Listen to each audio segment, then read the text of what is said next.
After watching Errol Spence last night, I can't help but think Errol Spence just gave the welterweight division a death penalty, man. And the reason what makes me say this is no one's going to be able to fight him. And if you coming in the ring with an undefeated fighter, such as an Errol Spence or a Keith Thurman or a one-loss fighter like Sean Porter, Sammy Vasquez, now Adrian Broner with 2 losses, Danny Garcia, no losses. How how can you escape losing Errol Spence? I went to bed last night thinking, who can't Errol Spence beat? Floyd Mayweather's retired. But looking at his performance last night, he has something that every welterweight division, that every person in the welterweight division don't have. He has full blown size, and what I mean by that, he's a full blown welterweight. And I Keith Thurman may be one of them guys too, Kell Brooks, but they don't come with what God gave Errol Spence: the speed, the power, the balance. His base is so much better, and he's so much more active. And he goes to the body with a reckless abandon. He's consistent at going to the body. I'm just excited to see what happens next. Kell Brooks done fought 3 bums. JoJo Dan, I'm Bizer, and there's another opponent as well. I just want to see Errol Spence get in the ring and get it going. So everyone's on a death penalty now. Everyone's facing a death penalty. From Adrian Broner to Danny Garcia to Kell Brooks, Amir Khan. He can beat everyone in the 147-pound division. And I didn't want to make this video last night because I didn't want to make it an emotional response. But now I'm coming from a where I got to put money on the fighter. And if Errol Spence is an underdog in Vegas against any one of these fighters, I'm betting on Errol Spence. Blind. And what I mean by blind, if Errol Spence is plus 150, plus 170, plus 120, plus 220, I'm betting him blind against any one of these guys, with the exception of Floyd Mayweather. I will never ever bet against Floyd Mayweather, just because he knows how to win. Shane Mosley was a great example of that. Marcos Maidana was a great example of that. But getting back to Errol Spence, I could imagine what Kitty Porter was telling Sean Porter last night when they were watching this fight. You know, father and son, manager, fighter. I can imagine what the conversation was. You couldn't say anything bad about him. You can't say he's not ready anymore. He just completely blew out Chris Algieri, which I might add, I predicted. Some experts said Chris Algieri would survive, but I just knew that every time Chris Algieri would throw a punch, Errol Spence would be right underneath him, getting that body. And he got to the point where Chris Algieri just couldn't take it no more. Too much pressure.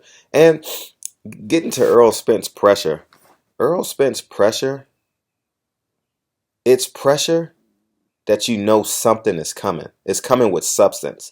You know, people apply pressure and you don't know what the hell is coming. Like for example, the fight before, Steve Cunningham was applying pressure, but not once did Gawowski believe that Steve Cunningham was going to get rid of him in that fight. Errol Spence was applying pressure, and you didn't know what was coming. The jab, the straight left, hooks to the body. He didn't throw too many uppercuts, but I'm pretty sure he has that in his arsenal. So I don't know who's going to be first to die, but Errol Spence just gave everyone at the 147-pound division a death penalty. I don't want to see him fight a Robert Garcia because I was one of the ones that believed Errol Spence was ready physically. I just didn't believe he was ready to be in the same line with all these fighters. I just think he needed to fight a gatekeeper or someone who was coming down from being in a prominent position, like a Robert Guerrero, Chris Algieri, names of that matter. Now I believe he's full blown ready. And who's gonna fight this guy? Like when Lomachenko came out at 126, defense, offense, you know you have to fight the fight of your life to beat this guy. Good luck from Adrian Broners to Danny Garcia. Oh, he's about to get avoided for sure. No doubt in my mind.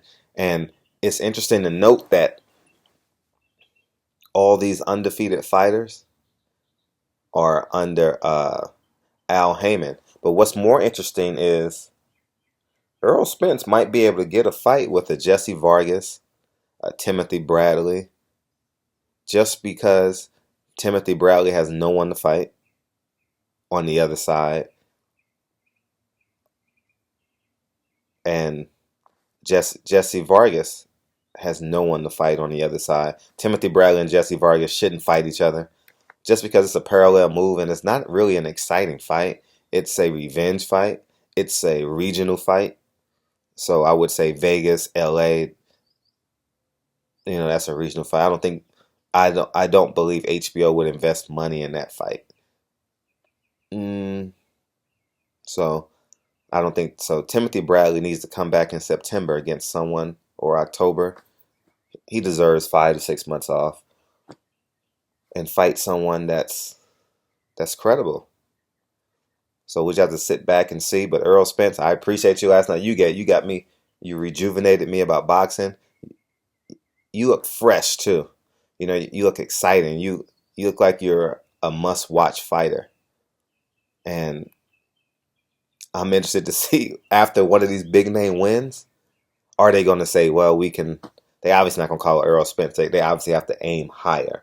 So call Floyd Mayweather out of retirement, go after another belt. But we'll see after. Wow, Kell Brooks is typically busy on social media, so I'm interested to see what he'll say about Errol Spence because Eddie Hearn has held him up for quite some time now, and I'm just really really excited to see what Kell Brooks is going to say because Errol Spence is the #1 contender for the IBF belt, and and just on the sidebar, imagine what that weigh-in is going to look like.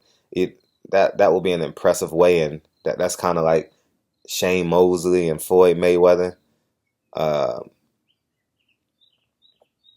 Those dudes are going to be in stupid shape. Kell Brooks comes to fight physically. He looks physically insane. Errol Spence looks amazing. Both these guys are really 154 fighters. They have such great discipline that they're able to make 147. That's the one thing that I didn't like about Adrian Broner. He wears a size 8 shoe. If you look at him in person, he doesn't really have any muscle density. It would be easy for him to make 140. 140, I would say, with the lifestyle of a boxer. I don't think he has the lifestyle of a boxer. I think he only does it in camp. You have to do it outside of camp too, so you don't develop them fat deposits in your body and they stay forever. That's why as we get older, as like non-boxers or just regular people, we gain like a little bit of weight as we get older just because of the fat deposits, and we lose testosterone and so on and so forth. So that's the reason why we gain weight. But as a boxer, you have to rid yourself of them fat deposits so you don't gain that grown man weight until there's absolutely nothing you can do about it. So barbershop conversation. Errol Spence, you're amazing. What's next for you? I couldn't even tell you because I think Carol Booker's gonna duck you. He's gonna say we offered you $1 million to take this fight. Well, I mean, it's gonna be something funny. It's not gonna be because Errol Spence already said, "I will go over to your country and fight you." And if he made $220,000 for this fight, I believe he'll take whatever Carol Brooks will give him. So barbershop conversation. Appreciate you guys. Let me know what you guys think. Who Who would willingly take an Errol Spence fight? I'm still waiting. Barbershop conversation. Talk to you guys soon. Peace.